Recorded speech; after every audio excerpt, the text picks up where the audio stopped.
Assalamualaikum warahmatullahi wabarakatuh. Halo, selamat siang dan salam sejahtera untuk kita semua. Skizofrenia adalah gangguan mental yang dapat mempengaruhi tingkah laku, emosi, serta komunikasi. Penderita skizofrenia ini dapat mengalami halusinasi, delusi, kekacauan berpikir, dan perubahan perilaku. Lalu, apa sajakah gejala-gejala, penyebab, ataupun pengobatan untuk skizofrenia? Nah, oleh karena itu, izinkan saya di Forum Ramadan dari kelas 11 IPA 4 SMA Negeri 6 Depok untuk menjelaskan lebih rinci dan lebih mendetail tentang skizofrenia ini. Pada kali ini, hal-hal yang akan saya terangkan dan saya jelaskan meliputi dari pengertian, penyebab, gejala, klasifikasi, patofisiologi, dan pengobatan untuk skizofrenia. Pertama-tama saya akan menjelaskan tentang pengertian skizofrenia. Seperti yang sudah saya jelaskan secara singkat sebelumnya, skizofrenia ini merupakan salah satu gangguan mental yang mempengaruhi tingkah laku, emosi, dan komunikasi. Namun menurut beberapa ahli menurut beberapa ahli seperti yang dijelaskan oleh feedback di tahun 2018, skizofrenia ini merupakan penyakit yang mempengaruhi otak dan menyebabkan pikiran, persepsi, emosi terganggu dan berperilaku aneh. Namun menurut Hawari di tahun 2018 juga ia mengungkapkan bahwa skizofrenia ini berasal dari dua kata, skizo yang artinya pecah dan frenia yang artinya jiwa. Jadi secara garis besar ini skizofrenia ini merupakan orang-orang yang mengalami keretakan jiwa. Sayangnya sampai saat ini hal-hal yang mengakibatkan skizofrenia ini belum dapat diketahui secara pasti. Apa penyebabnya, mengapa bisa terjadinya skizofrenia ini?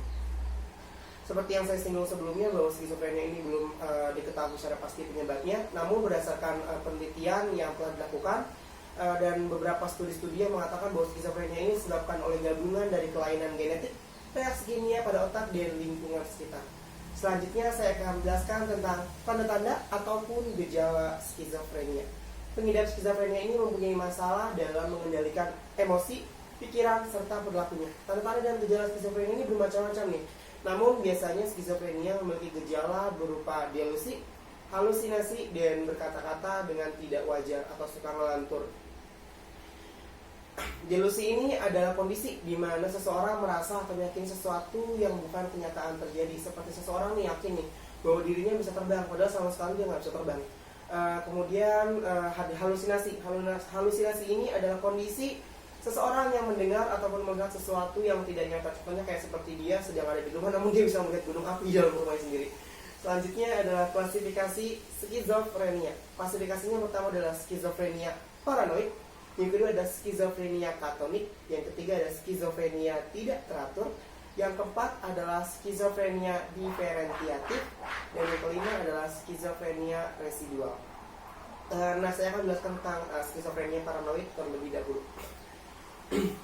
Pengidap skizofrenia paranoid biasanya ini menunjukkan perilaku yang tidak normal, seakan-akan ia sedang diawasi. Jadi dia ini sangat was-was, sehingga ia ini kerap menunjukkan rasa marah, gelisah, bahkan benci terhadap seseorang. Tapi dalam segi fungsi intelektual dan sejenisnya, pengidap skizofrenia paranoid ini masih dapat dikatakan seperti orang normal pada umumnya, jadi nggak ada bedanya sama orang normal pada umumnya. Yang kedua adalah skizofrenia katonik. Pengidap skizofrenia jenis ini cenderung tidak bergerak atau justru bergerak hyperaktif.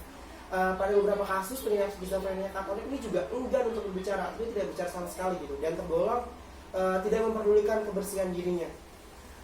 Kemudian jenis yang ketiga adalah skizofrenia tidak teratur. Jenis ini ditandai dengan ucapan dan tingkah laku yang tidak teratur dan sulit dipahami, seperti orang ngelantur juga sebenarnya, dan terkadang suka tertawa-tawa sendiri. Kemudian yang keempat adalah jenis yang keempat nih, skizofrenia diferentiatif.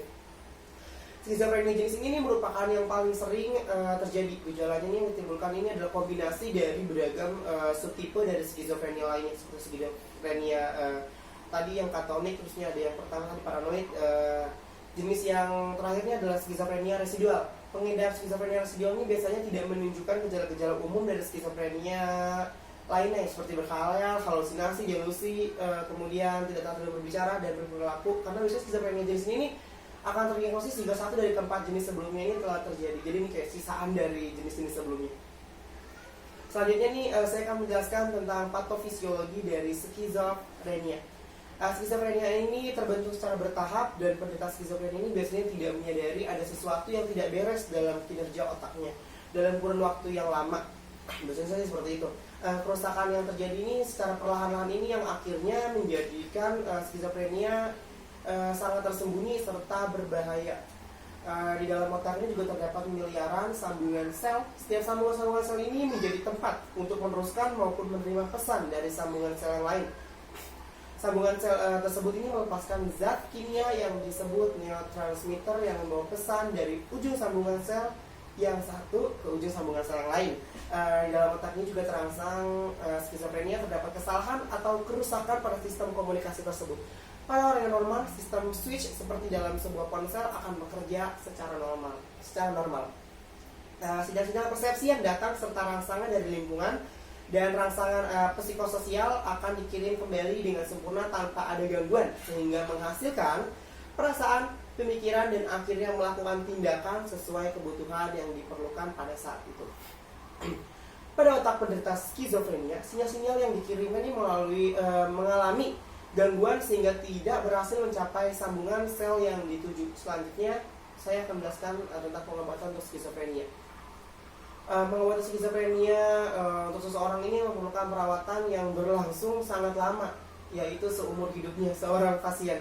Seorang pasien skizofrenia biasanya memerlukan penanganan dari berbagai pihak seperti psikiater, pastinya psikiater sangat diperlukan, psikolog juga sangat diperlukan, pekerja sosial, dan perawat. Hal ini bertujuan untuk memberikan penanganan yang komprehensif terhadap penyakit skizofrenia secara medis maupun non-medis. Tapi tak hanya perawatan yang dilakukan oleh para pengidap ataupun penderita skizofrenia, beberapa obat dinilai mampu untuk menurunkan frekuensi skizofrenia, yaitu obat antipsikotik.